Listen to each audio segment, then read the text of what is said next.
n'arrivent même pas à gérer les blagues qui vendent des tours Eiffel au Trocadéro. Ils vont réussir à gérer, ils ont même pas réussi à gérer des jeunes après le Parc des Princes, là, quand ils ont foutu le spell, là, pour la Coupe d'Europe. Je crois qu'ils vont Justement, réussir ça va se à faire étape récupérer. par étape. Alors, Ouais, juste, ouais, étape par étape. Ouais, Doucement, les gars. je voudrais juste lui répondre sur ça. En non, fait. attends. Donc, il va déclarer la guerre. Donc, au fur et à mesure, ils vont s'occuper du bâtiment A, des 3000 à Aulnay-sous-Bois. Après, le bâtiment B, et ils vont te recruter de force. Non, mais t'es sérieux? Comment ils vont faire? Intervenir. Je voudrais juste Attends, lui dire quelque Ninja. chose par rapport à ça. Juste une Vas-y, et après Maria. je descends. L'idée c'est que effectivement, il dit là le frère, il dit ils n'arrivent pas à gérer des vendeurs à la sauvette, ils n'arrivent pas.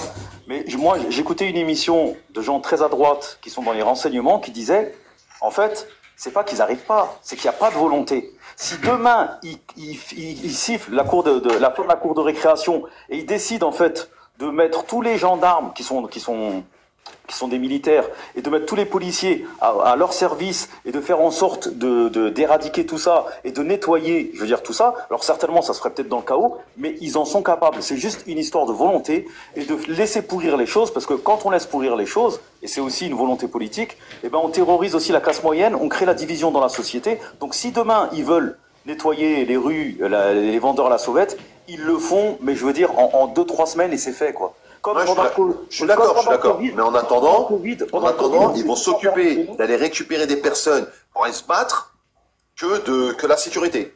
Non, mais ça va, attends, vous avez pas peur Oui, d'une mais guerre parce civile, là? que, Maz, parce que en fait, c'est l'objet de ce type de live. Le plan, il est tellement diabolique et satanique que vous n'avez pas, en fait, si vous voulez, le problème, c'est que les humains, et ça c'est naturel, les humains ne voient la chose que par le bout de la lorgnette. On ne voit les événements qu'à travers le prisme de nos vies personnelles. Les gars, vous n'avez pas affaire à... Rendez-vous compte que lorsqu'ils ont imposé une auto-autorisation, c'est-à-dire ils ont obligé les gens à se faire une auto-autorisation. C'est quoi une auto-autorisation? Et une auto-autorisation, en fait, c'est je m'autorise, moi, Saddam, je m'autorise à aller faire pisser mon chien dehors. Et si tu n'avais pas une auto-autorisation, tu te faisais choper. Vous savez quoi? Moi, j'avais une voisine. Maz, frérot, s'il te plaît, le mute, s'il te plaît, le micro. Excuse-moi. Je t'en prie.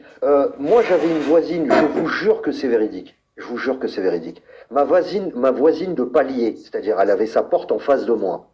Ma voisine de palier m'a dit, lors du premier confinement, parce qu'au début, c'était interdiction de sortir, et ensuite, c'était des couvre-feux. Tu avais le droit de sortir pour aller faire tes courses, mais jusqu'à une certaine heure.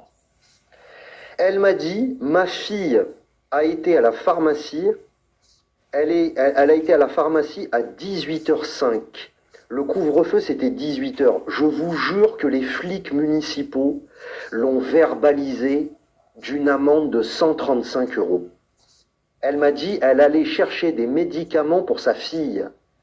Ils lui ont foutu... Les gars, rendez-vous compte que si demain, et c'est arrivé aux États-Unis en 1991, suite à la mort d'un noir américain, d'un noir américain qui s'est fait tabasser par les flics américains, qui a fini en chaise roulante, dont j'ai oublié le nom, en 1991, les États-Unis ont déployé l'armée en Californie.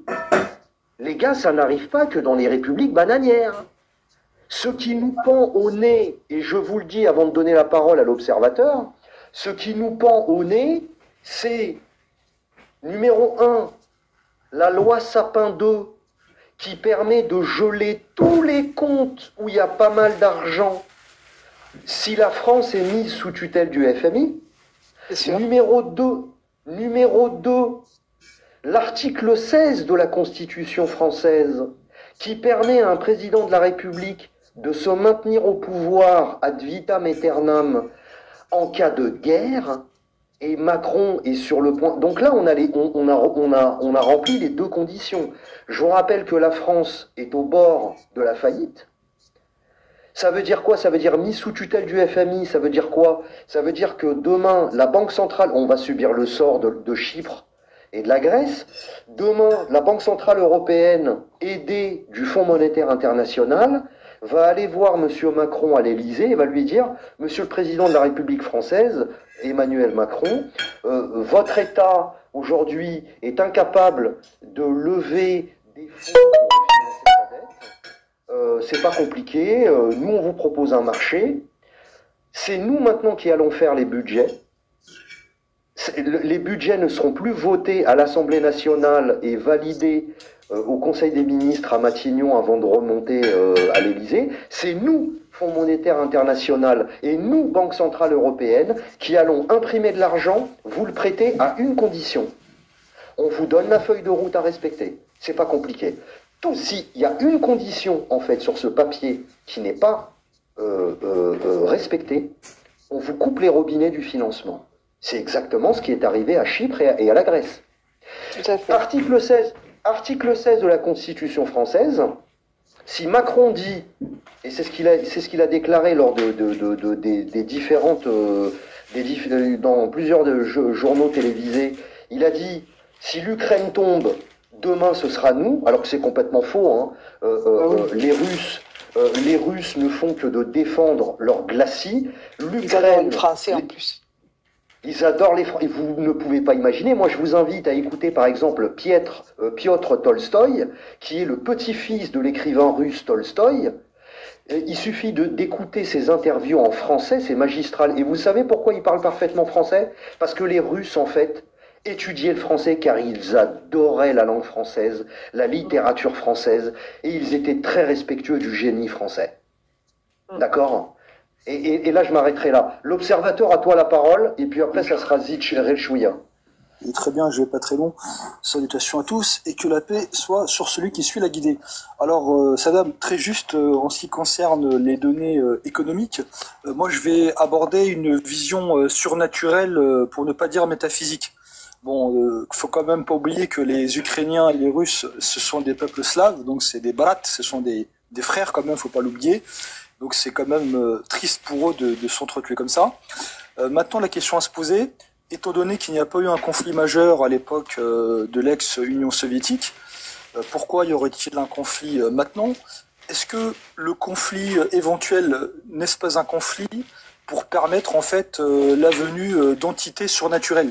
Donc j'invite les personnes à lire la lettre d'Albert Pike, c'est ça, hein, il me semble on dit, hein, c'est Albert Pike. Albert Pike. Tout à fait. Ouais. La lire, et puis surtout, alors je sais qu'il y a des personnes athées très matérialistes qui ne croient pas, dirais-je, ont des entités autres qu'elles ne peuvent voir, mais elles doivent se dire qu'il y a des personnes, des responsables, hein, qui eux par contre croient au surnaturel.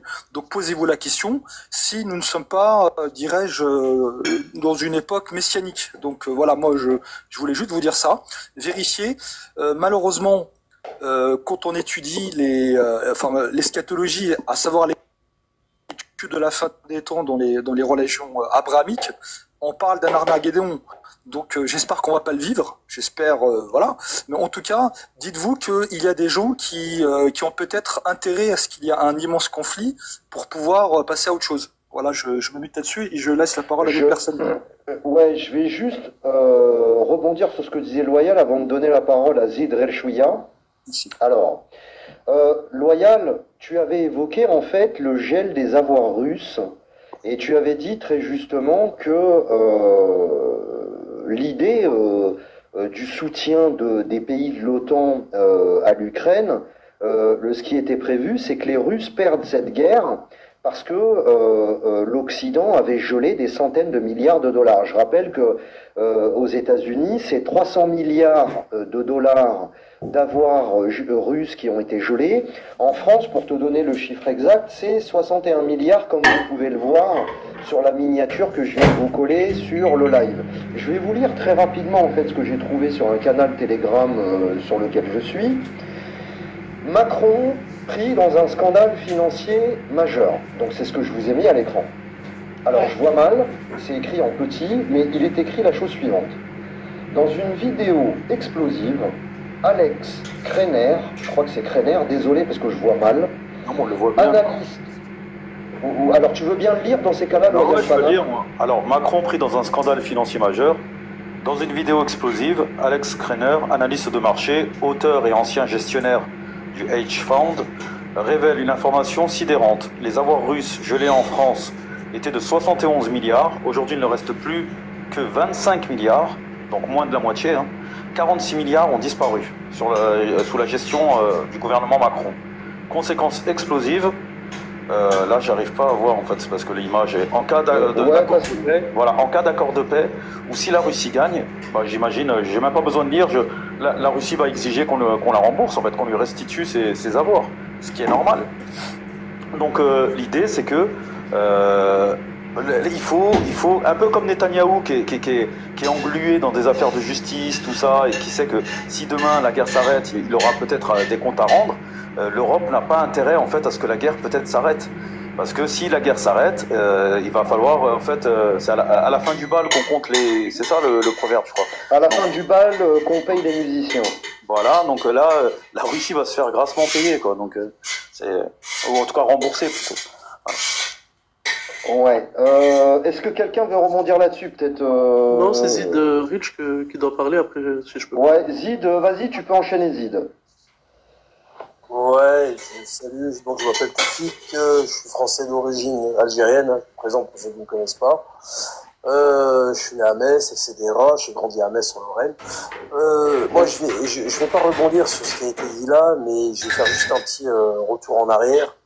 Là, par contre, là, dans le dernier live qu'on avait eu la dernière fois, je sais pas si tu te rappelles, on avait parlé des causes économiques dans les années 60, 70, jusqu'à maintenant, pourquoi on en est arrivé là, etc. Là, maintenant, je vais taper un peu sur l'horizontale, c'est-à-dire les citoyens français en général, tout confondu, il n'y a pas d'origine précise. Les Français sont, il faut bien le comprendre un truc, parce que moi, ce qui me fait rigoler, c'est les gens qui viennent te dire ouais, moi je sais, je suis fier d'être français, j'aime la France, etc. Et en fin de compte, ils ont participé en masse à la décadence économique de ce pays. Je veux dire, quand un Français se met à contracter des crédits immobiliers pour acheter des logements et pour les revendre au bout de 5 ans à un prix exorbitant, en sachant que celui qui va venir derrière lui va faire exactement la même chose que lui, et vont faire que exploser le prix du parc immobilier. Et donc, comme un sucre qui s'effondre, ça va faire forcément exploser le prix des loyers, exploser le prix de la revente des produits alimentaires, etc., etc. Je veux dire, moi, le Français là, faut pas qu'il vienne me dire qu'il aime la France, d'accord? Parce que si tu aimes ton pays, déjà, tu dois penser d'abord à ce qu'on appelle l'intérêt collectif, pas l'intérêt personnel, d'accord? Quand vous faites des actions que vous savez que c'est comme une... Vous savez, il y a un type, un jour, il avait dit que c'est un scientifique, il l'a prouvé par A plus B ce que je suis en train de dire. Il a dit, quand tu fais juste un revers de ta main dans l'air, comme ça, dans la rue, bah, il se peut qu'à l'autre bout du monde, ça crée un genre d'ouragan, en fait. Tu vois? Pourquoi? Parce que l'air que tu as envoyé là, bah, ça fait un tourbillon, c'est comme le caillou dans l'eau, ça fait une vague, ça fait des ondes et ça repart, d'accord? C'est exactement pareil. Donc, les Français qui, pendant des années, ont fait ce genre de choses qui est ignoble et qui est une traîtrise, en réalité, à tous les autres concitoyens qui vivent avec eux, bah, ils sont aussi en partie responsables. Donc moi je dis, la première des choses, arrêtez de contracter des crédits avec des intérêts déjà pour commencer. D'accord? L'intérêt, c'est ce qui nous a amené là où on est aujourd'hui. T'as beau être la 4e puissance mondiale et faire partie des 10 pays qui détiennent 80% ou 70% des richesses mondiales, bah, si tu as une population teubée qui continue à contracter des crédits avec des intérêts et à faire en sorte que tout devient de plus en plus cher, ben, ça sert à rien, en fait, quand c'est le poisson qui se mord la queue, voilà, quoi. C'est ce que je voulais dire. Pour le moment, c'est ce que je voulais dire. Après, on parlera de... Ouais, t'inquiète, je te fais confiance. Excusez-moi, je voulais rebondir vite fait. Rapidement, Macloufi, et puis je vais diffuser un truc. Non, moi, il est tard, c'est pour ça que je me lève tôt demain. Je voulais faire juste un petit récap pour exposer la situation dans laquelle nous sommes tous. Nous tous en Occident. Nous, on est dirigés par ce qu'on appelle l'État profond. L'État profond. C'est des gens impérialistes, messianiques et hyper déterminés. Ils ont un carnet de route. C'est quoi? C'est le contrôle de toutes les masses sur Terre et le grand, vous savez quoi? C'est lié, c'est ça. C'est le but. Et là, c'est le moment d'agir pour eux. Pourquoi? Parce qu'il y a il y a ce qu'on appelle des autres pôles qui émergent. La Chine, la Russie, l'Inde. Et c'est le moment d'opérer. C'est pour ça qu'ils veulent rentrer en guerre là, maintenant, dans les mois ou les années à venir. Et voilà. Sauf que je peux lui répondre rapidement. Vite fait. Ouais, excuse-moi, André. Je le rejoins sur le contrôle des masses. C'est pour ça que quand je dis, quand ils disent, nous sommes en guerre à l'époque du Covid contre le virus, c'est pas contre un virus, hein, c'était contre les peuples, en fait. Parce que, et le truc de la réduction, alors ça, je sais pas, réduction de population ou non. Par contre, l'idée de se dire que les BRICS sont peut-être un groupe de pays, un contrepoids. Alors, il y en a d'autres comme Pierre Hillard, je vais le mentionner, qui disent qu'en fait tout ça c'est un jeu de théâtre. C'est-à-dire qu'en fait la Russie fait partie du théâtre, la Chine fait partie du théâtre, et l'idée en fait même pour comment il s'appelle, Klaus Schwab, celui du Forum économique mondial, c'est de s'inspirer du modèle chinois et du crédit social chinois. C'est-à-dire que là-bas déjà ça existe. Hein. Le fait que tu te promènes dans la rue et t'as avec des petites caméras, on sait si t'as payé des impôts, on sait ce que t'as tweeté, on sait absolument tout sur toi. Si tu t'es vacciné, tout ça, ça existe déjà en Chine. Et l'idée c'est de s'inspirer du modèle chinois pour l'inspirer en fait, parce que les gens, je veux dire en Occident, ils sont quand même attachés un peu plus que les Chinois à leur liberté dans la tradition. Aujourd'hui c'est plus pareil. Excuse-moi aussi, je voulais finir. Mais l'idée, c'est de s'inspirer en fait du modèle chinois, et la Chine et peut-être la Russie seraient aussi quelque part, voilà, de mèche et tout ça. Voilà. Tous les pays seraient d'accord quelque part. Et il y a encore deux choses. On va laisser finir Mekloufi parce qu'il travaille demain tôt. Encore deux choses, merci Saddam. Encore deux choses. Je sais pas si vous avez remarqué, mais les pays dits ennemis, c'est des pays qui n'ont pas de dette. La Russie n'en a pas. La Chine, évidemment que non, parce que c'est la puissance émergente, la première puissance qui va émerger. L'Iran, etc. Comme par hasard. Il y a vraiment trop de chill, en fait, c'est ça. Et vous regarderez, la Première Guerre mondiale, il y a eu le foyer en Palestine. Seconde Guerre mondiale, création d'Isabelle. Troisième, exactement. La Grande Isabelle. La Grande Isabelle.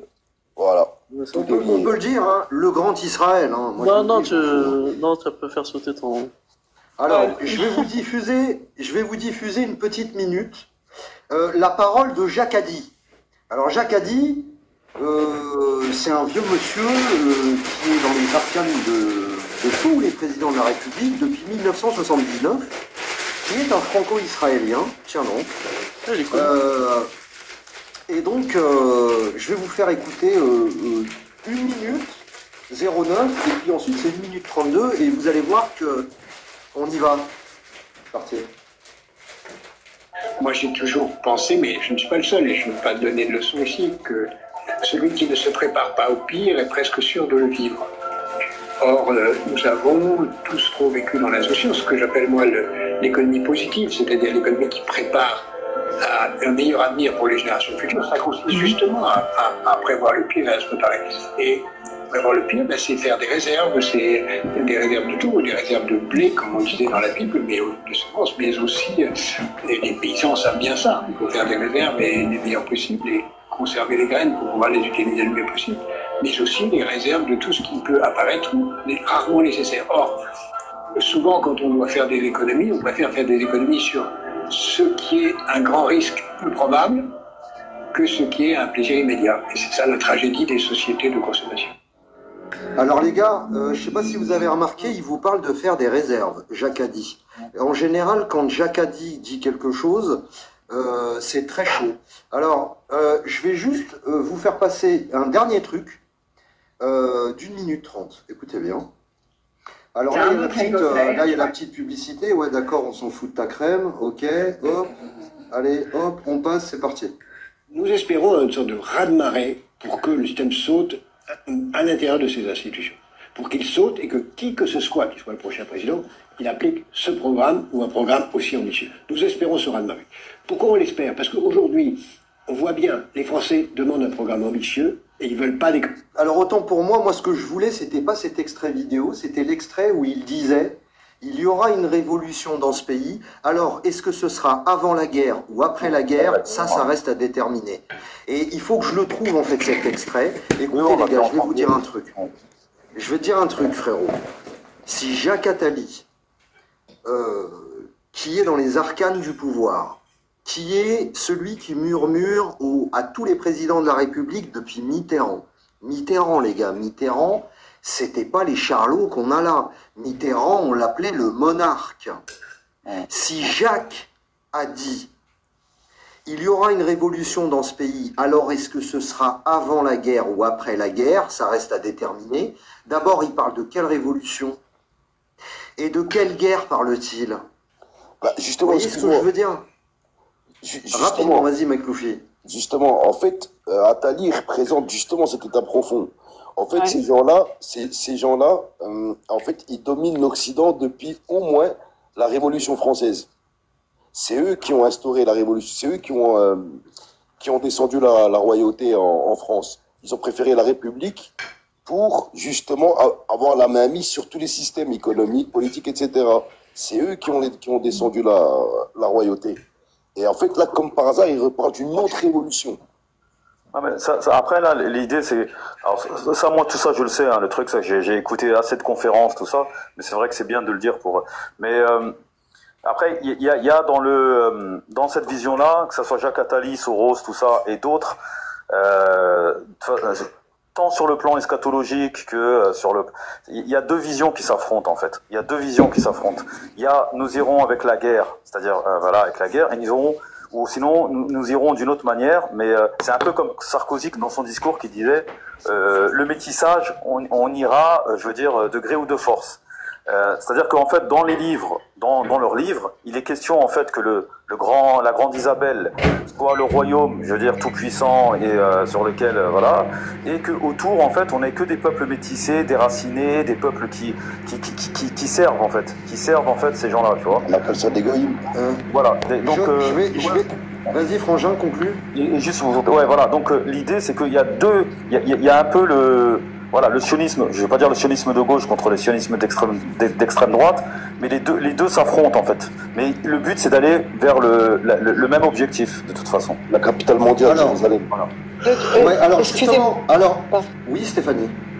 Non, je voulais juste intervenir en disant que, vous savez, quand on s'est rencontrés, Poutine et Macron et Trump, Trump, ils s'étaient tombés d'accord sur une chose, et ça c'est très important, c'est d'abolir en fait l'ordre mondial, parce que Trump, il n'est pas du tout pour l'ordre mondial, même si on pense qu'au fin du fin, l'ancien président, lui, il était à fond.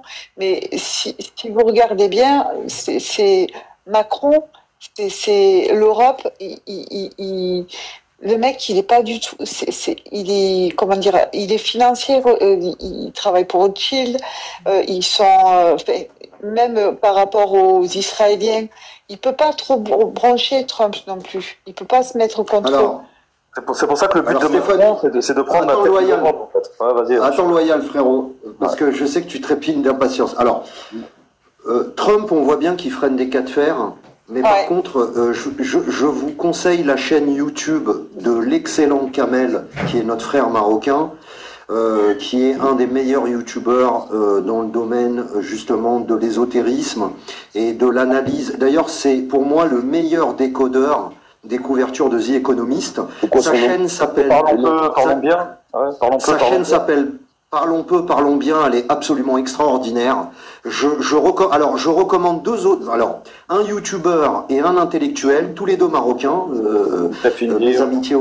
Mes amitiés au peuple marocain, nos frères. Alors, il y a d'abord, je vous conseille la lecture, messieurs, dames, de Youssef Indy, qui est un historien, un jeune historien marocain de 36 ans qui est absolument extraordinaire.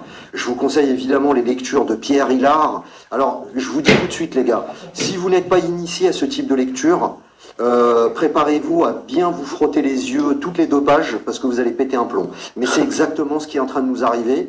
Alors, Youssef Indy, je vous invite à lire. Alors, il a écrit de nombreux livres, mais dont le dernier, là, sur l'hégémon américain. Mais moi, je suis actuellement en train de lire Occident et Islam, tome 1, Origine, Et il dit, alors c'est exégèse et origine du messianisme kabbaliste. Et je vous le conseille vraiment. Le deuxième, c'est Kamel de la chaîne Parlons peu, parlons bien.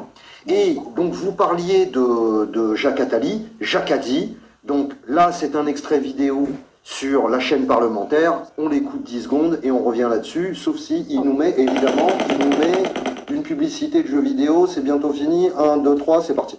Le capitalisme n'est pas à la place. Donc je pense qu'il faut viser le gouvernement mondial comme une stratégie. Et d'ailleurs, quand les gouvernements parlent du G20, c'est une illusion, une sorte de retard avant le gouvernement mondial. On va vers ça. Est-ce qu'on ira à la place de la guerre ou après la guerre? Je ne sais pas. Mais c'est ça qu'il faut viser. D'accord. Vous avez entendu ce qu'il vient de dire. Oui. Est-ce qu'on ira avec ça? Comment vous avez avant la guerre ou à la place de la guerre? Avant la guerre? Alors, je le rembobine 10 secondes. Hein. Écoutez bien. Pas à la place. Donc je pense qu'il faut viser le gouvernement mondial comme une stratégie. Et d'ailleurs, quand les gouvernements parlent du G20, c'est une illusion, une sorte de retard avant le gouvernement mondial. On va vers ça. Est-ce qu'on ira à la place de la guerre ou après la guerre? Je ne sais pas. Mais c'est ça qu'il faut viser. D'accord. Vous avez entendu ce qu'il vient de dire. Oui. Est-ce qu'on ira avec ça? Comment vous avez avant la guerre ou à la place de la guerre? Avant la guerre ou... Non, à la place de la guerre. Voilà. Alors, 10 secondes les gars. Hein. Là, on a une discussion entre deux maçons de très haut degré. C'est-à-dire que là, je m'adresse aux Maghrébins et je vais taper un coup de gueule. C'est le coup de gueule de 2h du matin. Oui, mais juste, attends, avant que tu parles, s'il vous plaît. Mais c'est que Mélenchon s'est fâché avec le Grand Orient. Voilà, je voulais juste te le dire. D'accord. Alors là, je vais passer un grand coup de gueule en fait à tous les Maghrébins gauchistes qui envoient en fait. Il faut savoir un truc, c'est que le Canard enchaîné a révélé que, ou c'est Mediapart a révélé que Mélenchon est un fétichiste des femmes maghrébines, d'accord, et que il est entouré, il a un harem de femmes franco-maghrébines qui sont là en fait pour rameuter la voix de tous les Maghrébins. Je vais vous dire un truc, les franco-maghrébins gauchistes là. C'est pas parce que Mélenchon agite en fait un drapeau palestinien que c'est quelqu'un de bien, d'accord? Mélenchon est quelqu'un qui est un franc-maçon de très haut degré. Et alors Loyal vient de me dire qu'il s'est fâché en fait avec la loge. En fait, juste pour te répondre, c'est que effectivement, pendant de longues années, Mélenchon a fait partie de la loge. Il était dans la même tradition, je veux dire, des francs-maçons, sauf qu'il s'est fâché avec eux. D'où, en fait, ces positions aujourd'hui qui ne plaisent pas au CRIF, ces positions qui ne plaisent pas, en fait, au PS et à tous ceux qui sont dans l'invisible, on va dire. Et donc, c'est un peu comme si, en fait, il avait pris une sorte de, il s'était émancipé. Après, le fait qu'il aime bien, effectivement, il aime bien les franco-maghrébines, il aime bien s'entourer. Et d'où, de toute façon, même dans son programme politique, il est question pour lui de créolisation. C'est-à-dire que il a lui-même vécu au Maroc, il a été entouré, et il le dit même, il l'a dit dans des interviews, il a vécu en fait au milieu de Marocains, de Maghrébins, tout ça. Et donc l'idée d'une France créolisée, en fait, c'est quelque chose qui remonte à son enfance à lui et qu'il a envie de prolonger quelque part. Mais encore moi, mais Mélenchon, je veux dire, c'est pas le plus important. C'est pas, je veux dire, il y a des gens sincères et des gens qui sont pas sincères dans son parti. Caron est sincère. Caron a toujours parlé de la Palestine, même du temps de BHL, tout ça. Il y a 15 ans, moi je le voyais dans des clashs avec BHL. Il parlait de la Palestine. Il s'est rendu là-bas. Émeric Caron est sincère. Les gens comme comment il s'appelle là, le conducteur de Mélenchon là, qui est de Marseille, là, qui est caricatural. Il n'a jamais dû le prendre, lui, Sébastien. Voilà, ça, Ercilia Soudel, les trucs comme ça, eux, ils font honte à la France Insoumise. Mais bien évidemment, regarde, je veux juste te dire quelque chose, regarde. Rapidement. Et ça, c'est Soros, ça. C'est comment, en fait, on arrive effectivement, pour te rejoindre, à manipuler les masses et à manipuler peut-être ou à faire en sorte qu'à un moment donné, il y a une acceptabilité de, tu vois, les wokistes, les cheveux. C'est un facteur d'enrichissement du tout ça, comment dire, parrainé par Soros, de soutenir la Palestine. Parce qu'en soi, on pourrait considérer que les LGBT, les cheveux bleus, tout ça, quelque part, ils se disent, mais nous, on n'a aucun intérêt à soutenir les gens de Gaza. Parce que les gens de Gaza, je veux dire, les LGBT n'existent pas là-bas. Tel Aviv, c'est la capitale de la Gay Pride. Donc, dans notre logique pure d'identité LGBT, on devrait normalement soutenir Tel Aviv et Israël. Or, en fait, les consignes, les injonctions, elles viennent de Soros et de faire en sorte qu'en fait les wokistes, les LGBT en viennent en fait à soutenir la cause gazaoui pour déjà créer des passerelles de solidarité entre des gens qui n'ont rien, je veux dire, en commun, parce que la France Insoumise, quand on regarde finalement dans le petit laboratoire de la France Insoumise, on a des gens qui votent pour la France Insoumise, mais qui ont des valeurs complètement opposées. Le petit maghrébin, je veux dire, qui pourrait voter pour Zemmour dans son bled, se met à voter ici LFI, alors qu'en fait, son logiciel, il est complètement différent Alors, excuse-moi, d'après toi, un franco-maghrébin, il aurait mérité de voter pour qui? Alors, attendez, stop. Non, mais je vous arrête. Stop, les gars, 10 secondes, s'il vous plaît, parce qu'on s'éloigne du sujet. Non, loyal, s'il te plaît, frérot. Madame, tu peux revenir sur le sujet? Ouais, attends 10 secondes, ouais. C'était pour en revenir à la France Insoumise, à ce que tu disais. Oui, d'accord, mais attendez, c'est pas le sujet. T'as bien fait, en fait, d'apporter ces précisions, Frangin, et merci. Moi, tu m'as appris personnellement qu'il s'était froissé avec le Grand Orient. Mais en tout cas, il aime bien les Arbiyettes, quoi. Hein. Il aime bien les franco-maghrébins. Il aime bien les Arbiyettes, mais je pense pas que tu peux quitter la maçonnerie comme ça. Ouais, mais attends, 10 secondes. Et je suis d'accord avec toi. Mais bon, c'est ses goûts, hein. Moi aussi, j'ai mes goûts, vous avez vos goûts, peu importe, on s'en fout. T'aurais pas dû lancer, Saddam, t'aurais pas dû lancer la truc, la people Mélenchon. Non, mais c'est pas grave. Je vais vous passer. Non, mais je vais vous passer un truc là, vite fait. Je vais descendre, merci de m'avoir fait monter sur live. Bonne soirée à tous. Je vous laisse ici, merci beaucoup, c'était sympa. Allez, à bientôt. Merci, vous êtes les bienvenus. Prochaine fois. Merci les gars. Ciao à les bientôt. gars. Ciao. Écoutez bien les gars. Écoutez bien. Est-ce qu'ils vont nous mettre de la pub encore de merde? Même si on peut imaginer, rêver d'un Jérusalem devenant capitale de la planète qui sera un jour unifié autour d'un gouvernement mondial. C'est un joli lieu pour un gouvernement mondial. Merci Jacques Attali, à la semaine prochaine. Donc les gars, on y va. C'est des extraits d'interviews en fait qui sont de 2012, 2013, 2014. Quand en fait on vous dénonçait ça, vous nous crachiez dessus les mecs. Hein. Vous nous crachiez dessus. Hein. Mon frère Salamèche, vas-y, je t'en prie, la parole est à toi, Frangin. Ronnie, la parole est à toi. Bonsoir à tous. Salam Saddam. Salam Zine. Salut. Bonjour. Bonsoir. Bonsoir plutôt. Alors justement, moi je vois l'affiche, mais comme vous êtes parti sur toute autre chose, je préfère pour l'instant écouter. Et dès que je vais réagir, je te dirai. C'est ce que je disais, de revenir sur le sujet de la guerre. D'accord. Alors, parce qu'apparemment il a développé, donc on va le laisser continuer le suivi, ça a l'air pas mal. C'était juste que je voulais plutôt suivre là d'abord, après intervenir. Saddam, je peux te dire quelque chose aussi? Vas-y, au sujet, parce que tu nous as sorti Attali. Attali, il a plein d'interventions télévisées, plein de vidéos.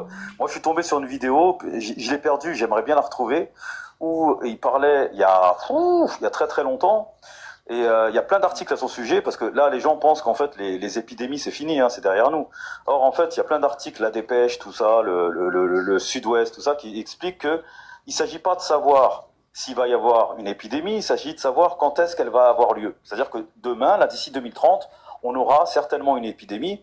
Et Attali l'imaginait et l'expliquait dans une de ses vidéos en disant que demain, on aura peut-être une épidémie avec des moustiques. Et c'est Attali qui dit ça. Hein. Il dit avec des moustiques. Et Attali dit ça de sa propre bouche, parle d'épidémie de moustiques. Moi, j'attends de voir si d'ici dans quelques années ça va se produire. Mais je sais qu'il y a des laboratoires. Alors, je veux pas jouer le complotiste à balle 2, mais je sais que, et en tapant dans Google, il y a des tas d'articles où il y a des élevages de moustiques en Amérique du Sud, des trucs, mais vraiment, voilà, tu te dis c'est hors sol et élevé par Bill Gates, tout ça. Donc, et imagine en fait la psychose dans la société si demain il y a des moustiques qui sont lâchés. Déjà, je veux dire, c'est un animal. En tout cas, c'est une petite bête qui pourrit nos nuits, la vie. Alors, imagine si demain on a une épidémie avec des moustiques. Voilà. Et c'est Jacques Attali qui disait ça dans une de ses vidéos. Demain, épidémie, possiblement avec des moustiques. Voilà. Parenthèse fermée. Exactement. Et pour finir là-dessus, avant de vous mettre un extrait vidéo de notre ami Piotr Tolstoï. On t'entend mal, Saddam. On t'entend de loin. Hein. Ouais. Vous m'entendez mieux, les gars, là? Là, oui, c'est bon. Ouais, c'est cool. Alors, je vais vous mettre un extrait vidéo de Piotr Tolstoï qui est. Alors, j'ai le nez collé au micro, mais parce que j'ai un vieux téléphone. Je vais vous mettre un extrait vidéo, mais de Piotr Tolstoï qui est exactement dans la même lignée de ce qu'on est en train de dire. Alors, oui, tu as raison, Loyal. Il faut savoir que Bill Gates, tiens donc, Bill Gates, un mania de l'informatique. Qu'est-ce qu'il fout en fait dans la biologie des virus? Qu'est-ce qu'il fout en fait Qu'est-ce qu'il fout en fait à être obsédé par les picouses? C'est quand même curieux, non? Le mec, il pèse 300 milliards de dollars. C'est la 3e fortune du monde. Et le mec ne fait que de se balader avec des seringues dans ses poches. Il fait des conférences avec des seringues, le mec, et c'est quand même hallucinant ça. Eh bien, Bill Gates, effectivement, travaille sur la malaria, sur des modifications de virus, etc. Donc oui, il y a des fortes chances en fait qu'on se retrouve avec des épidémies, des virus qui soient véhiculés par des moustiques. Je suis tout à fait d'accord avec toi, Loyal. On va écouter, moi, un homme que j'aime beaucoup, qui s'appelle Piotr Tolstoï, qui est donc le numéro 2 de la Douma en Russie. Le mec, c'est un colosse, hein, physiquement. Je ne l'ai pas vu physiquement, mais quand il a été interviewé par un Minus, là, un journal de BFM Télé, on avait l'impression que c'était David contre Goliath. Le journaliste de BFM, il mesurait 1,60 m, on avait l'impression. L'autre, il mesurait, on a l'impression, 2 mètres. C'est un Golgoth. Et c'est quelqu'un qui parle particulièrement bien le français. Moi, j'adore ce personnage. Et puis, il est surtout connu, en fait, pour ses punchlines. Donc, on va en regarder une ou deux. Bon, on va se taper quelques secondes de pub, hein, comme d'habitude. Moi, je vais descendre. Que ferez-vous lorsque les pays occidentaux fourniront des chars de bataille tu vas descendre, Loyal? Ok, bah écoute, il n'y a pas de souci, Loyal. À bientôt. ukrainienne, ce qui arrivera forcément. Monsieur le colonel, on va les brûler. Donc, vous savez bien, d'ailleurs, de l'histoire, que les chars allemands ont été déjà brûlés sur les territoires de l'Ukraine. On va le faire encore une fois. Mais comment réagirez-vous au-delà de vouloir les brûler si, par exemple, la France, pour préciser la question du colonel encore, si la France livre à l'Ukraine des chars français, des chars Leclerc?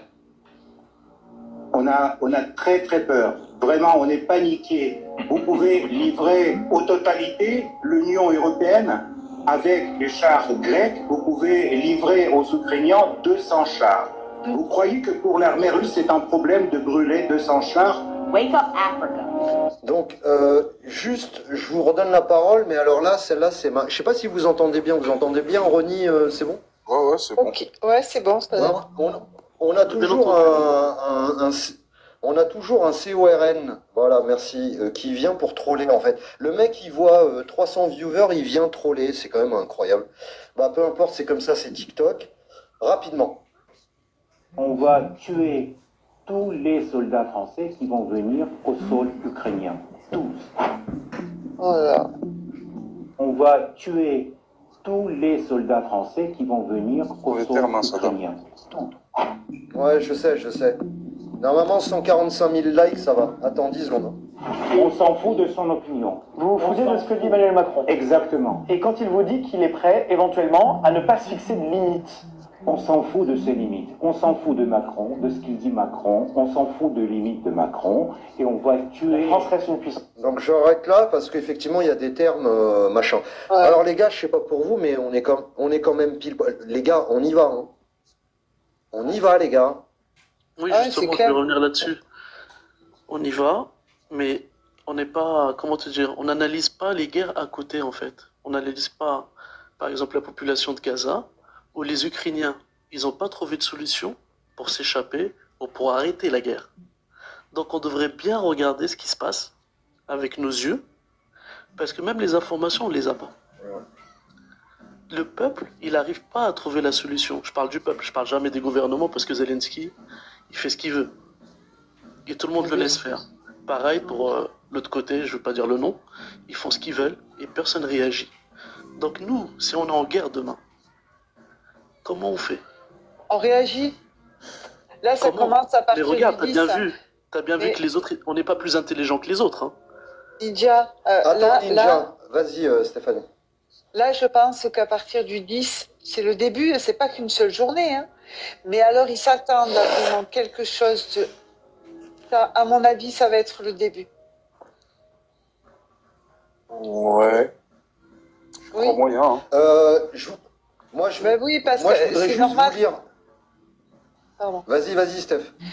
C'est normal que tu dises ça parce que du temps du gilet jaune, et dès que Macron est passé au pouvoir, il a commencé à emmerder tout le monde avec les hausses d'essence et tout. Vous vous rappelez, hein, le début, pourquoi ils étaient sortis les gilets jaunes. Et il est sorti avec des powerballs, il a crevé des yeux, etc. Voilà. Et les Français, il n'y en a pas un qui les a soutenus. Pour aller voir un match de foot, tu as tous les Français qui sont dehors. Mais là, les gens, ils ont faim. Ça va pas être la même. C'est-à-dire, qu'est-ce qui va se passer de particulier comparé à 2017? Je pense que là, vraiment, ça fait beaucoup plus de bruit que ce qu'avaient mis en place les Gilets jaunes. Beaucoup plus de Là, bruit. mon frère Salamèche, entre aujourd'hui et 2017, frérot, c'est que les frigos, en fait, ont diminué de moitié, frérot. Tu sais de combien est l'inflation? Tu sais de combien est l'inflation alimentaire depuis le début de la guerre en Ukraine? Sur l'alimentaire. Plus 30%. 30%. Donc il y a un tiers des frigos qui sont vidés par rapport à 2017. Un tiers des frigos. Ouais, mais Saddam, faut pas oublier que la France, les frigos étaient pleins. Du coup, un tiers des frigos pleins, ça fait un demi-frigo rempli. Ce que je veux t'expliquer, c'est que avant qu'on arrive à une situation critique dans les frigos, il y a encore un peu de temps, et les Français aujourd'hui, je les vois juste un peu moins partir en vacances, un peu moins vivre et jouir de puissance, de pouvoir d'achat, mais pas non plus au point de vouloir aller affronter les forces de l'ordre et aller risquer sa vie. Moi, je pense que 4-5 coups de flashball dans quelques yeux, et tout le monde va rentrer chez lui. Ça va pas être comme ça. L'État apaisera le peuple avec 2-3 mesures illusoires, et tout le monde va rentrer, reprendre sa vie comme avant, en parlant du 10 septembre comme un moment folklorique, comme les Gilets jaunes, barbecue, merguez. Voilà ce qu'on a retenu du mouvement, en quelque sorte. Donc moi, je pense que le 10 septembre, ça sera juste un remake des Gilets jaunes. Non, Ronnie, je pense que ça sera pas de la violence, ça. Ça sera autre chose, vraiment. C'est-à-dire, on va méditer et s'asseoir en tailleur? Alors, faut savoir que déjà, les banques, elles ont pas d'argent. Et que si jamais demain, tout le monde retire l'espèce, peu importe, hein, même si tout le monde retire 50 balles, hein, c'est pas grand-chose. Hein. Stéphanie, à partir du moment où ils détecteront des mouvements incohérents au niveau des retraits, ils bloqueront tous les retraits, tous les distributeurs. Ils peuvent pas bloquer tous les distributeurs, c'est impossible. Ça se passe en un clic. Écoute. Si, en appuyant sur un bouton, Stéphanie, je te garantis. C'est ça. Donc Stéphanie, méprends-toi. C'est un système qui a été créé de longue date avec des gens. Écoutez-moi, Stéphanie, écoute-le, Stéphanie, écoute-le. Avec des gens infiniment plus intelligents que la masse du peuple. Les éventualités de rébellion du peuple ont été étudiées à la lettre, on va dire au millimètre. Donc tout ce que tu peux envisager dans ton esprit de possible pour faire quelque chose, je te l'explique. Non, c'est mort. C'est déjà réglé, ficelé, bouclé. Toutes les éventualités sont déjà prévues de leur côté. Ils savent quoi faire et comment réagir à tout problème. Aujourd'hui, c'est plutôt Ouais, vas-y, Saddam. Vas-y, je t'ai coupé. Vas-y, finis ton propos, c'est intéressant, et puis après, vas-y. Je pense que faire des mouvements comme tout aller retirer à la banque, c'est être justement, c'est sous-estimer en fait la puissance qu'ont les élites sur la masse. Mais ne pas consommer, ne pas consommer dans les magasins, faire marcher impossible, Stéphanie. les locaux, faire marcher les locaux. Quelques personnes qui pensent comme faire toi. Du troc. Ce serait bien que tout le monde fasse comme ça. Parce que si jamais tu coupes l'économie et que tu marches un peu à l'ancienne, où les gens échangent au lieu de faire marcher le système, ben ils ont plus rien, quoi. Il y a tout qui tombe. Et nous avec Non, je te promets. Alors, je dis, Steph, je dis juste un mot. Alors, je suis embêté parce que je rejoins le réalisme de Ronnie. On est tout à fait raccord tous les deux là-dessus. Et en même temps, j'ai pas envie d'enlever les derniers espoirs des citoyens. Donc, je vais quand même te dire un truc, et puis je m'excuse à l'avance. si jamais ça décourage beaucoup de citoyens français. Alors, qu'est-ce qu'il faut savoir? Il faut savoir que l'argent qu'on utilise... Alors, attends, il y a un invité, je sais pas qui c'est, ça commence à bugger. Si vous pouviez tapoter, les gars, parce que ça bug. Ronnie, si t'as la modo, je sais pas si t'as la modo, regarde qui c'est qui est dans l'ascenseur. Alors, attends, je vais te l'envoyer. Attendez, juste un petit truc. Les aléas du direct. Putain, pour l'instant, j'ai pas du tout le contrôle. Les modos, si vous pouviez faire monter les gens dans l'ascenseur, parce que ça bug. Stéphanie, en fait, ils ont le contrôle sur tout, notamment sur les pognons. Alors tout à l'heure, tu disais non, ils peuvent pas bloquer tous les distributeurs. Bien sûr que si. Ils peuvent les bloquer en un clic. Et qui peut faire ça? Qui a le contrôle sur tous les comptes bancaires de France? La Banque de France. La Banque de France. La Banque de France continue en... Exactement. Alors attends, je sais pas si ça veut... Alors je vais continuer à parler, mais ça bug, j'arrive pas à voir. Je suis désolé pour les demandes, attendez un petit peu parce que je vois pas trop. C'est la Banque de France, en fait. Donc en un clic, ils peuvent couper tous les distributeurs, premièrement. Deuxièmement, il y a quelqu'un qui fait du bruit, les gars, là. Attendez. Zid, je me permets de couper ton micro. Je sais pas si c'est toi. Et Ninja aussi. Alors voilà. Donc, je vais vous dire un truc. Ils ont le contrôle sur les forces, sur la police. Elle a quoi exactement? La police, elle a ce qu'on appelle la violence légitime. C'est-à-dire qu'ils ont une arme et un permis de TUER avec une carte de police. En fait, c'est un permis de TUER. À partir du moment où le pouvoir a le contrôle sur les flics, la gendarmerie et l'armée, et un levier de pouvoir sur le fric, c'est cuit. Maintenant, cette histoire de consommation, si on arrête tous de consommer, il y en a qui disent oui, mais ça fera plus rentrer de TVA. Et donc l'État, si tu fais ça, qu'est-ce qui va se passer? Tu vas précipiter la faillite de l'État français, avec toutes les mesures d'austérité qui vont arriver avec. Et puis surtout, tu vas te priver de consommer, c'est-à-dire que toi, si tu as des gamins en bas âge, tu peux pas leur acheter des couches, tu peux pas acheter du lait. Je t'explique tout de suite un truc, Stéphanie. Durant les confinements, les gens se sont foutus sur la gueule pour du PQ. Est-ce que tu crois que tu vas empêcher des gens d'aller acheter du lait pour leur bébé ou pour du Nutella? Ils se sont foutus sur la gueule, ouais, exactement. Donc, ça ne marchera pas. En fait, ce qu'il faut, pour moi, et ça n'est que mon avis, vous avez deux choix. Soit vous restez sur place et vous décidez de rester dans votre pays, quitte à finir dans votre pays,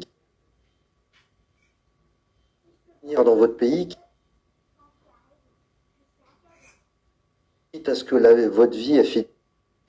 Attention, on peut, les gars, on peut survivre à une attaque nucléaire si on est à 300 km du point d'impact. On peut survivre à une révolution, à une révolte si on se fait pas dépouiller et qu'on a bien protégé sa famille. On peut survivre à tout ça. Mais ça peut se finir aussi de façon tragique. Moi, je vois qu'il y a une accélération des événements. Sincèrement, si j'avais un pari à faire, si j'avais à mettre 100 € sur ce qui va se passer, je dirais que dans les 5 ans, entre la faillite de l'État français, avec le chaos que ça va générer, l'entrée de la France et de l'Union européenne en guerre, et si en 2035 on est encore en vie, je peux vous dire qu'on est vraiment extrêmement chanceux. Après, un jour ou l'autre, on va mourir, peu importe, on s'en fout. Mais moi je préfère mourir, en fait, si tu veux, de vieillesse, en ayant vu mes gosses et mes petits-enfants, que de truquer dans des conditions tragiques, dans une guerre civile, tu vois ce que je veux dire. Mais juste pour finir là-dessus, et je vous rends la parole, moi, il y a un truc, en fait, qui m'a mis la puce à l'oreille. Excusez-moi, je me mouche. Je suis vraiment désolé, c'est pas très poli, mais je vais vous dire un truc. Il y a un truc, en fait, qui m'a vraiment effrayé. Il y a deux trucs qui m'ont effrayé. La première, c'est les émeutes liées à la mort de Naël, paix à son âme. Allah yarhamou.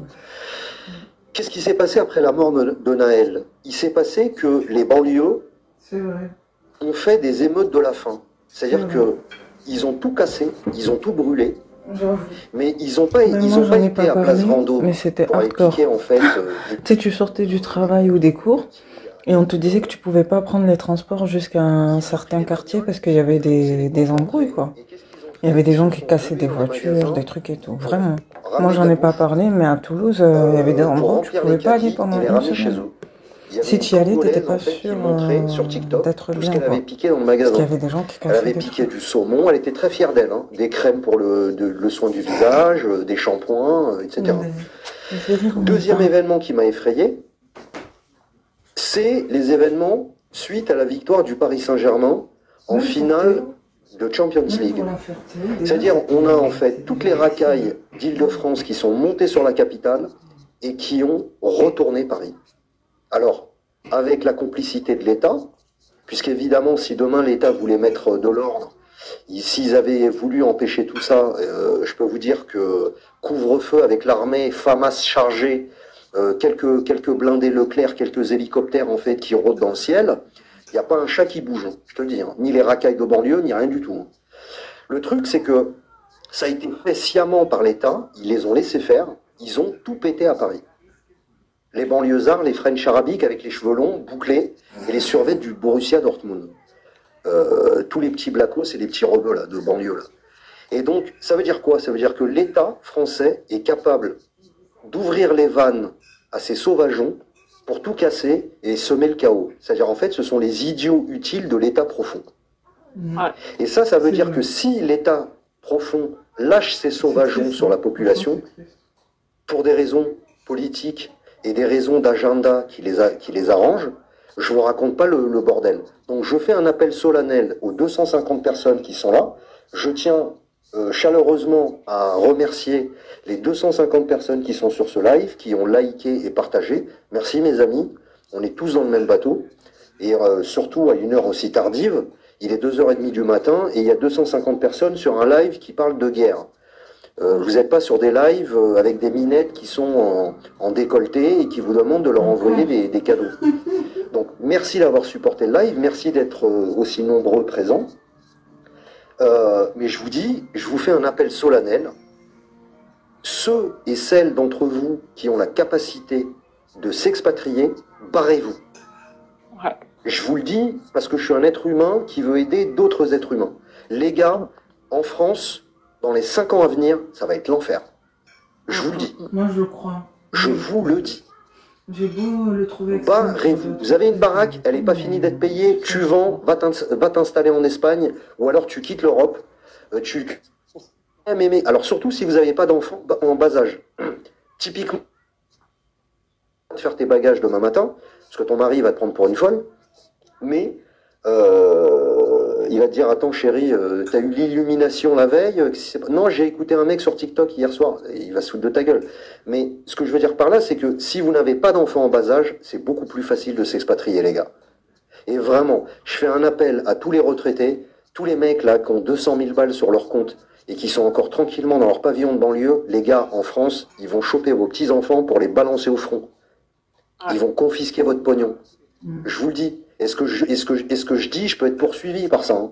C'est même dangereux pour moi, hein, de vous dire. Voire même les maisons, les voitures. Donc, je vous dis, faites attention, vas-y. Ils peuvent même saisir. Ouais, exactement. Vas-y, mon petit Ronny, tu peux y aller. Ils peuvent même saisir tes biens dans ces moments-là. Vos comptes bancaires vous sauveront pas, l'argent sera saisi, la voiture, s'ils en ont besoin, pareil. En fait, à partir du moment où s'il est présent, au moment où il faut pas être présent, c'est foutu. Ouais, donc nous on part du principe où vaut mieux un petit chez soi, peut-être vivre plus modestement, peut-être que ça serait un juste retour aux sources, un bon comportement de l'être humain, vivre de manière plus saine, plutôt que de continuer à vivre la surconsommation jusqu'à que ça va s'écrouler, et là vous allez vivre l'enfer. C'est-à-dire que vous allez passer de la terrasse du café de Bastille à voilà, la famine, la guerre, etc. Donc, ceux qui ont un peu d'argent de côté, nous, ce qu'on conseille, c'est peut-être de viser un pays où le pouvoir d'achat serait plus important qu'ici, c'est-à-dire qu'avec quelques euros, vous pourriez faire de belles choses, plutôt que de rester ici et de continuer à attendre que ça vous tombe dessus. Hein. Ouais, c'est vrai, c'est pas faux. Est-ce que j'ai des modos sur le live? Ronnie, je peux pas te mettre modérateur parce qu'en fait, t'es en compte privé. J'arrive pas à te trouver. Est-ce que tu peux revenir avec le compte de Salamèche, s'il te plaît? J'arrive. Allez. J'arrive. Éventuellement. Ouais, vas-y, s'il te plaît, ouais. Parce que là, ouais, vas-y. Il y a un truc que je comprends. Parce que j'arrive pas à faire monter, en fait. Un truc que je comprends pas. Moi, je suis pas je comprends pas, il y a un truc, il y a une dichotomie dans ton discours. Ouais, vas-y, y a pas de souci, je vais te mettre modo, frère. Comment, je t'écoute, et tu vois, je t'écoute attentivement, Saddam, mais, en plus, dame. Tu es un ardent défenseur de la France, au moins, du moins, de vouloir que la France soit plus endettée, que ci, que ça, puis en même temps, tu dis, il faut, je sais pas, il y a un truc qui est bizarre, enfin, peut-être que j'ai pas bien compris. Et là, quand je t'entends parler des racailles de banlieue, tout ça, moi, je trouve que c'est assez injurieux pour les gens qui vivent en banlieue. Même si c'est les enfants les gens qui cassent, ça a toujours existé, de toute manière. Hein, on appelait ça les blousons noirs dans les années 50, on les appelle aujourd'hui racailles, mais, excuse-moi. Je vais dire un truc. Tout à l'heure, j'ai déjà commencé mon propos par dire que Attends, je t'ai pas entendu parce que j'ai eu un problème de réseau, donc j'ai pas entendu le début de. Tu m'as dit ouais, toi il y a un truc qui est chelou, tu veux le bien de la France, mais en même temps tu t'appelles Saddam, machin, etc. Si, c'est ce que t'as dit en fait. Si, c'est ce que t'as dit. Si. C'est pas toi qui peut. Non.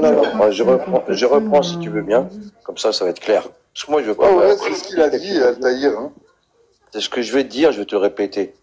Comment d'un côté tu parles des gens de banlieue comme des racailles, ce qui est un terme assez injurieux, et de l'autre côté tu fais l'apologie. Il y a des racailles, ouais. Il y a des racailles dans les banlieues. Qu'est-ce que tu appelles racaille? Qu'est-ce que tu appelles par racaille? Parce que chez Ben le Patriot. Racaille, c'est par exemple tous les petits rebeux, les petits renois qui ont saccagé Paris lors de la victoire du Paris Saint-Germain, par exemple. C'est pas les racailles. Je vais m'expliquer c'est quoi une racaille, Saddam. Je suis bien placé pour savoir. Altaïr, tu veux que j'enlève mon masque? Vas-y, balance. Ça va ou quoi? Tranquille, bien. Ça dit quoi? Non mais explique-moi ce que c'est qu'une racaille. Bah une racaille, c'est... Franchement, en fait, que tu parles comme D'ailleurs, ouvre ta fenêtre, parce qu'apparemment t'habites en banlieue, non? C'est ça? Non, du tout, je te pose une question simple. Qu'est-ce que ça veut dire racaille? Eh ben racaille, c'est un mec de quartier qui vit comme hors la loi, qui casse les couilles aux gens, qui nous affiche. Il n'est pas obligatoirement d'un quartier. Hein. Bon, Attends, Bito. Non mais les gars, je préfère largement les racailles qui sont pouvoir là-haut. Et moi, ça me rassure Ninja, que les racailles... Attends, Ninja, attends. Il y a les racailles d'en haut et les racailles d'en bas, comme dirait Soral. Moi, je n'aime ni l'un ni l'autre, d'accord? Moi, un mec, si tu veux, qui va harceler ma sœur pour qu'elle lui donne son snap, c'est une racaille. Et c'est un nocif qu'il faut expulser dans son pays d'origine. Je le dis. Et je m'appelle Saddam, je suis un arabe. Ou un arabe, on naqra al-arbiya, on nahdar bil-arbiya, et je parle parfaitement l'arabe. Moi, je pense qu'ici, tous les rebeux là qu'il y a là, il y a peut-être 80% qui sont pas capables de lire des textes en arabe. Moi, je sais le faire. Je suis pas un déraciné. Par contre, Saddam, c'était un leader fort. On l'appelait Za'im al-Arab. Pourquoi? Parce que quand Saddam disait quelque chose, il y avait 35 millions d'Irakiens qui suivaient derrière. Saddam, c'était un homme de poigne. Il n'y avait pas de racaille chez Saddam Hussein. Hein. Le gaz moutarde. Vas-y, Salamèche. Attends, écoute, toi, t'es un gauchiste, allez, dehors. Parce que moi, je vais t'expliquer pourquoi ça me fait réagir. Parce que t'as pas nommé une ethnie en particulier, tu as nommé deux. Les Noirs et les Arabes. Ouais. Parce que c'est eux qui ont saccagé Paris. Il n'y avait pas de Blancs qui ont saccagé Paris, monsieur Altaïr. T'as un problème avec ça, Altaïr? Je comprends pas. Moi, je suis un mec du 9-3. J'ai un problème avec les gens qui catégorisent les gens. Regarde. Moi et Saddam, on est des mecs du 9-3. D'accord? On a grandi dans le 9-3. Ouais. T'as vu? Il n'y a pas mieux placé que nous pour parler de la banlieue et de la racaille. Moi-même, j'ai été une racaille quand j'étais jeune. Ça te va? D'accord. Donc toi, tu représentes l'ensemble des racailles, c'est ça? Je ne représente pas l'ensemble des racailles. Tu vas le laisser discuter déjà, Salamèche. Je ne représente pas l'ensemble des racailles. Je t'explique juste que c'est un constat qui est factuel. Dans les quartiers, il y a de la racaille, que tu le veuilles ou non. Il y a beaucoup de gens bien qui travaillent, qui sont discrets et qui payent justement pour cette racaille. Et ça, tu peux pas, en fait, le nier. Moi, j'aurais bien aimé entendre ton point de vue s'il y avait une ethnie blanche qui vivrait dans nos pays au Maghreb et qui serait comportée comme nous, qui aurait ouvert des fours et qui aurait commandité des assassins. D'accord? J'aurais bien aimé t'entendre et voir la réaction du pouvoir public de chez nous, t'as vu, par rapport à des racailles qui seraient d'une autre ethnie et qui vivraient chez eux. D'accord. Voilà. Ouais. Tu veux que je réponde à ta question, ça va ou... Je voudrais prendre la parole. Attends, Toufik. Attends, Est-ce que c'est une question? Je vais répondre à ta question. La racaille dont tu parles et celle qui fait, comme tu dis, des fours, c'est pas un truc commun. C'est pas un truc banal. C'est des blancs, en fait, hein. Attends. C'est des blancs qui ouvrent des fours dans les cités, hein. Ouais. Là, c'est des blancs qui arrachent des mamies. À Marseille, c'est des blancs qui arrachent des mamies pour je viens à vous, parce que je crois que dans votre monde, il n'y a que les Noirs et les Arabes. Mais ceux qui achètent, c'est qui? Mais on s'en branle des gens qui achètent. Et c'est qui qu'on en a rien à foutre? Et c'est qui gère les mineurs, hein? C'est qui que tu vois au 3e étage, quand l'étage des pointeurs? Tu crois qu'il n'y a pas d'Arabes, en fait, qui gèrent des mineurs? Tu crois qu'il n'y a pas de rebeux? Il y a qui dans l'étage des pointeurs? Tu crois qu'il n'y a pas des pointures renois, des pointures rebeux? Tu crois qu'il n'y a pas des pointeurs rebeux? Mais tu crois qu'il n'y a pas des Je dis pas que les blancs, ils sont tout âge, frérot. Allah, je t'ai pas dit les blancs, ils sont tout âge. Salam alek. Regarde, écoute. Ouais, mais frérot, là, tu fais la fais la distinction entre, dans les quartiers, on fait de la merde et il y a beaucoup de racailles, et il n'y a pas de criminels chez les blancs. Bien sûr que chez les blancs, il y a des criminels. Il y a des criminels partout. T'as vu? C'est pas les mêmes criminels. Maintenant, quand tu regardes c'est qui tient les quartiers, tu vas pas me dire que c'est des petits blondinets qui s'appellent Lucas. C'est pas le cas, frérot. Voilà. Là, on commence à s'entendre. Je vais te dire quelque chose pour ta gouverne, parce que je sais pas quel âge que t'as, mais je crois que t'es assez éloigné du sujet. Arrête, descends de ton piédestal, El Taïr, on n'est pas des gamins. D'accord? Moi, j'ai la quarantaine, descends de ton piédestal. On va rétorquer la réponse. Descends de ton piédestal, toi. Toi, t'es un French arabique, toi. Toi, je vais te dire ce que t'es un French arabique de 50 ans qui sait même pas parler l'arabe. French arabique, غنقول لك حاجة اسمعني مزيان. ما تقولي حتى حاجة. Et parle en français parce qu'il y a des gens qui parlent pas l'arabe. Je parle arabe, je parle arabe et maintenant tu me donnes pas parler en français. Non, parce qu'il y a des gens qui parlent pas l'arabe. Écoute, je parle en français. Écoute-moi, si t'as envie de faire le Saddam et d'affronter ce que je veux dire, tu veux m'écouter comme je t'écoute. Bien sûr que je vais t'affronter, je vais t'affronter devant 250 personnes. Parce que je vais te dire un truc, tu vois le business qui est en France, c'est pas des petits noirs et des petits arabes comme tu dis. Si, le business, c'est ceux qui vendent de la drogue, c'est des petits rebeux, des petits renois. Attends, je sais où il va en venir, Saddam. Attends, laisse-le. Va demander aux Laisse-le, il va se piéger. Laisse-le. Poche, qui viennent prendre leur thune et laisse-le, il va se piéger. Et qu'ils revendent. Vous êtes, regardez un film qui s'appelle Bac Nord, par exemple, ça vous donne une petite idée. Je crois qu'il n'y a que toi qui a regardé Bac Nord. Donc en fait, Altaïr, toi, tu vas nous parler de la rue avec ta vision de quelques films que tu as vus à la télé. Alors, c'est pas ma vision en fait, ma vie, tu vois, c'est pas, excuse-moi, mais sachant que malheureusement dans les films là, la politique, ça gère aussi ses trafics. Bien sûr qu'il n'y a aucun pays. Ok, donc c'est pas des petits noirs, des petits arabes de banlieue qui font ça. Et c'est pas des petits noirs et des petits arabes. Attends, je vais t'expliquer. Attends, laisse-moi ça la 10 secondes. Attends, je vais t'expliquer un truc. S'il y avait 15 millions d'Européens qui habiteraient les quartiers, qui géreraient des fours, qui vendraient du toshi, d'accord, qui embêteraient en fait des jeunes filles dans les transports en commun. Alors, tais-toi, sinon je te descends, c'est pas compliqué. Soit t'es capable de discuter comme un homme civilisé. Tu vois, tout à l'heure, j'ai pas voulu en fait t'humilier parce que t'as un mec à un certain âge. Moi, j'ai la quarantaine, je suis pas né d'hier. Laisse-moi parler, sinon tu vas descendre. Laisse-moi parler.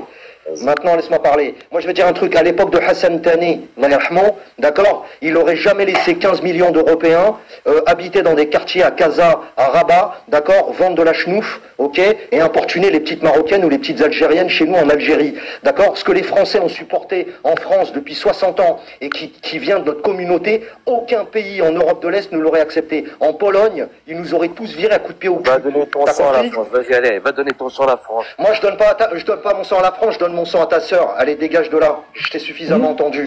Espèce de Salamèche, frérot, je voulais revenir sur un truc que tu disais. Ouais, dis-moi. Moi, je voulais te dire, frérot, la vérité. T'as vu, je suis d'un quartier, je suis comme toi. Wallah. Écoute, mon frère. T'as vu, j'ai choisi la voie des études, j'ai réussi. T'as vu, je suis en médecine, tout ça, je suis interne. Je fais tourner l'hôpital. Je te dis la vérité, frérot, il y a que des médecins rebeux, il y a que des médecins renois, frérot, dans les hôpitaux publics. Frérot, dis pas des choses qui nuisent à notre image. Moi, je le dis. À cause d'une minorité. Ok, j'étais. Tu viens de me dire qu'il y a beaucoup de médecins dans les hôpitaux français qui sont rebeux et renois, c'est ça? Bah ouais. Quelle est leur part sur tous ces médecins? Quelle est leur part qui vient de la cité? Et dis la vérité. Bah voilà, c'est vrai qu'il n'y en a pas beaucoup. C'est vrai, frérot, je suis d'accord avec toi. Ils viennent d'où? Soit ils viennent du bled, soit c'est des gens qui ont été... Merci Rouya. Maintenant, t'as vu? Mais non, mais je vais pas te mentir, on va pouvoir parler parce que... Avec toi, on va pouvoir parler parce que t'as l'air sincère. Ouais. T'as l'air sincère. Maintenant, moi, je vais te demander la proportion dans un quartier. T'as vu? La proportion de gens, t'as vu? Sur une génération, tu prends à chaque fois, et tu prends la proportion qui a fait médecine. Combien il y en a? Les quartiers, ce sont des... À ton avis, c'est quoi le pourcentage? Moins d'1%, frérot. Ça fait. Donc ça veut dire quoi? Ça veut dire qu'on est... On n'est pas correct, en général. Moi, je connais des gens qui ont grandi... Nos papas, ils étaient comment, nos papas? Ils étaient bien ou ils étaient pas bien? Ou qui se sont pas limités à... Ah, c'était l'école, frérot. Voilà. Et nous, qu'est-ce qu'on a fait, nous, leurs enfants? Il y en a certains qui ont fait des études. Il y en a, ils l'ont khemj, il y en a, ils ont... Voilà. Et il y en a beaucoup qui l'ont khamej. Énormément. Et tu peux pas dire le contraire. Va dans les Hebs. Moi, j'y étais et j'ai vu, frère. Il n'y a que nous. Il n'y a que nous. On est partout. C'est nous, on fout la merde. Dès qu'il se passe quelque chose, vas-y, certes. Wallah, qu'il y a des choses, t'as complètement raison, frérot. Mais moi, je vais te dire un truc. Wallah, je suis d'un quartier et par Allah, je suis fier. Et je vois à travers de moi, que ce soit dans les études, j'ai fréquenté tout milieu social, frérot. Wallah, dans un quartier, tu trouves pas. Il y a de la solidarité, il y a du partage. Frérot, quand quelqu'un vient d'un quartier, tu le ressens direct. Frérot, il y a des poucaves, il y a des gens, c'est des mineurs, il y a des voleurs, il y a des gens, ils tiennent ta vie, il y a des gens, ils frérot, c'est quand t'es dans le mauvais côté des choses. J'étais, arrête, s'il te plaît. Voilà, tu vas pas m'apprendre les bonnes valeurs du quartier. T'as fait médecine. Attends, Toufik, j'étais, s'il te plaît. Si t'as fait médecine, c'est que t'as pas traîné au quartier toute ta vie. D'accord? Tu viens d'un quartier, tu connais le quartier. Mais toi, tu n'as pas traîné et tu n'es pas resté tous les jours. Moi, j'y suis resté tous les jours, j'ai perdu 15 ans de ma vie là-dedans. C'est de la merde. Quand je te dis que c'est de la merde, j'ai 35 ans, c'est de la merde. Et je regrette de ne pas avoir été à l'école comme toi et de ne pas avoir fait médecine. Aujourd'hui, je paye tout ça. Ce choix-là, je le paye. Je suis obligé de travailler dans des trucs de merde. Parce que j'ai pas de qualification, Krouya. Et ça, c'est le piège de la cité. Tu vas pas m'apprendre à moi que le quartier, c'est bien, il y a une ambiance familiale et conviviale, et c'est la solidarité. Oui, il y a certains moments de plaisir dans un quartier. Oui, c'est vrai que dans la pauvreté, il y a un certain charme à être pauvre ensemble et à se soutenir. Mais c'est pas que ça, la cité. La cité, c'est de la merde. C'est pas aller à l'école, c'est pas se marier, c'est pas faire des enfants, ou alors les faire dans des conditions exécrables et finir mal sa vie, frère. Et tu le sais très bien. Tu le sais très bien. Excusez-moi, est-ce que je peux... Attends, médiateur, tu viens d'arriver, putain. Attends, pardon, désolé, Saddam. Vas-y, Stéphanie, puis après, ça sera médiateur. Vas-y, Stéphanie, vas-y, je t'en prie. Vous êtes gentil. Donc, oui, ce que je voulais vous dire, c'est que moi, je suis petite fille, en fait, de pieds noirs. Donc, mes grands-parents, ils sont arrivés en 54, 55. Voilà. Et c'est vrai que, tu vois, je te disais que tout à l'heure, ça a commencé, la merde a commencé à partir de 70. Parce que nos politiques, ils ont parqué des gens comme si c'était, ils ont pas fait de mixité, ils ont pas mélangé, ils ont parqué les Maghrébins, les pieds noirs ensemble, comme si ils ont monté du racisme. Tu vois ce que je veux dire? Ils ont toujours fait diviser pour mieux. Oui. Stéphanie, mais après, je suis d'accord avec toi. Sans te manquer de respect. L'éducation, vos parents, nos parents, ils ont donné. Après, au fil du temps, ils se sont complaints à faire des conneries. C'est sûr, mais... Sans te manquer de respect, Stéphanie. Franchement, est-ce que nos parents, on a encore quelque chose à voir avec eux aujourd'hui? Mais non, mais justement, voilà. C'est ce que je suis en train de te dire. Nos papas travaillaient, étaient d'honnêtes citoyens, se faisaient discrets et étaient convenables à vivre en France. Ils étaient convenables. Absolument, Nous, alors que eux, à l'époque, ils avaient ni mosquée, ni endroit pour se réunir, ni je ne sais quoi. Hein. C'est-à-dire que c'était vraiment une acclimatation qui était violente. Tu devais passer du Maghreb à la France, te faire petit, raser les murs et surtout toujours être bien rasé, bien présentable, toujours travailler. C'était ça leur mot d'ordre. Ils étaient, en fait, ils étaient assimilés parfaitement, sans avoir changé leur identité. Ils étaient maghrébins à part entière, mais assimilés en France, d'une parfaite manière. Et nous, qu'est-ce qu'on a fait par la suite? Qu'est-ce qu'on a fait, nous? Qu'est-ce qu'on a fait? Bah, pas tous, quand même. Mais oui. À part un mec comme GT01, qui a réussi, et je suis fier de lui, mais je suis désolé, c'est le saumon qui a remonté la rivière, et qui a échappé à de multiples tentatives de griffes des ours polaires, en Norvège. C'est ça. C'est lui, en fait. C'est un petit saumon. Il a réussi à remonter la rivière. Mais tous les autres, ils sont... Moi, je vais juste te dire un truc, en fait, au monsieur, là, de 50 ans, là, qui est un peu déraciné, là, qui m'a dit, ouais, tu t'appelles Saddam, tu t'appelles Saddam, coupez vos micros, les gars, Obito, s'il te plaît, coupe ton micro, frérot. Tu t'appelles Saddam, tu t'appelles Saddam Hussein, Allah yarhamou, paix à son âme, Za'im al-Arab, le leader du monde arabe. Saddam Hussein, quand il fumait son cigare et qu'il donnait un ordre, personne ne mouftait. Et toi qui es marocain, parce que j'ai senti l'accent marocain, et tahiyyati li khoutna al-mgharba, toute mon amitié au peuple marocain et à nos frères marocains, vous savez ce que font les flics marocains, et en Algérie, bon c'est pas mieux, et en Tunisie, lorsqu'ils tombent chez nous, il n'y a pas de démocratie, parce qu'en fait les franco-maghrébins qui te disent c'est un discours du RN, hein, ce qu'ils disent pas, c'est que dans nos pays, quand tu es un opposant politique, hein, et quand tu es quelqu'un qui est considéré comme quelqu'un qui menace la sûreté de l'État, ce qui veut dire en arabe, ils te font asseoir sur une bouteille de verre. Voilà dans nos pays. Et je peux vous dire un truc, c'est que quand un flic, chez nous dans nos pays, te dit « couche-toi, tu te couches ». Il n'y a pas d'homme sur, oh, vas-y, wallah, tu m'as attrapé par le col, vas-y, wallah, wallah frère, on est là frère, on est ensemble frère. Il n'y a pas de ça dans nos pays. Hein. Moi, je suis un Algérien lors de la décennie noire, juste en 2012. On n'était plus dans la décennie noire. Quand on voulait entrer durant la nuit, quand avec mon père, on entrait dans l'entrée de la ville, à la wilaya de Boumerdes, je ne citerai pas la ville où mon père a une maison, d'accord? Lorsqu'on entrait dans la ville, la nuit, lorsque la nuit tombait, il y avait des militaires armés d'AK-47 et il y avait une file indienne de voitures, chacun devait allumer en fait sa lumière intérieure de la voiture, le militaire en fait inspectait le véhicule et il y avait un militaire en face de nous qui pointait sa Kalachnikov sur nous.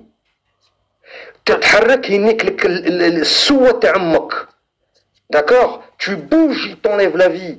D'accord? Et nous, ici en France, on a une bande de French arabiques et de petits Africains qui ont retourné Paris parce que le Paris Saint-Germain a gagné la Ligue des Champions.